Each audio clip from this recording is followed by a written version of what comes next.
Бәрәңге хуҗалыкта 240 гектар мәйданны алып тора. Кырларны механизаторлар белән комплектланган бәрәңге ала торган 4 комбайн иңли.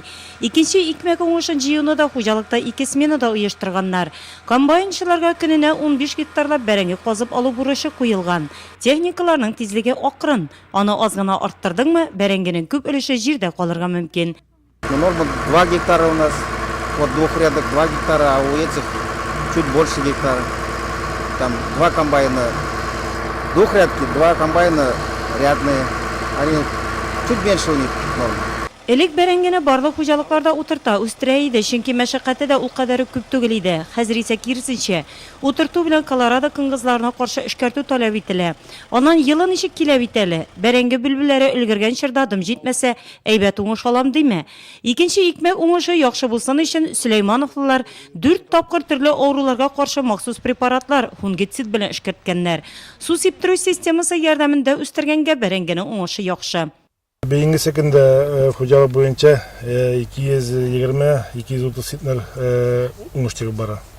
Бәрәңге уңышы башка культуралардан айырмалы буларак еш кына утырту материалының сыйфатына бәйле. Авыру ырлык утыртып яхшы уңыш алып булмый. Бәрәңге бүлбеләренең сыйфатын яхшырту өчен 3-4 ел узган сайын даими рәвештә утырту материалын яңартырга кирәк. Безнең республикада иртә, уртача өлгерешле һәм уртача иртә өлгерешле бәрәңге сортлар бар. Невский, Удача, Розара, Рецкарлы, Жуговский бәрәңге сортлары иң популярлардан санала. Сөләймановлар үзләре сынаган ырлыклык материалга өстенлек бирә. Галы, Сантана, Лабадия, Зикура сортларына үстенлек бирәбез. Бұл сортлар біздің хуҗалыкта алдағы елларда біз аларны үстердек һәм югары сортлары белән результат күрсәттеләр. Шуның өчен менә бу сортларга өстенлек бирдек. Хуҗалыкта икенче икмәк уңышын җыюга 50 кеше тартылган. Һәркем үзенә йөкләнгәнне тырышып башкара. Хуҗалыкның һәр подразделениесеннән эшчеләр җирдә калган бәрәңгене чүпләп бара. Ярдәмгә мәктәп укучылары да килә. Bir teginde bir bərəngədə yerdə qaldırmayca faydaga keçsin deyib jeyib barabız. Aның ватыкларын асатабыз tərəflərə, yaxşıların ırlıqqa, seminaga salabız, һәм продовольствиене салабыз.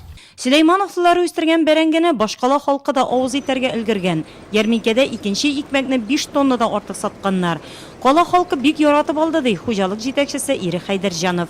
Бу инде чит илдән кертелмәсә дә, үзебездә җитештерелгән авыл хуҗалыгы продукциясе белән халыкны тәэмин итә алу мөмкинлегебез бар дигән сүз.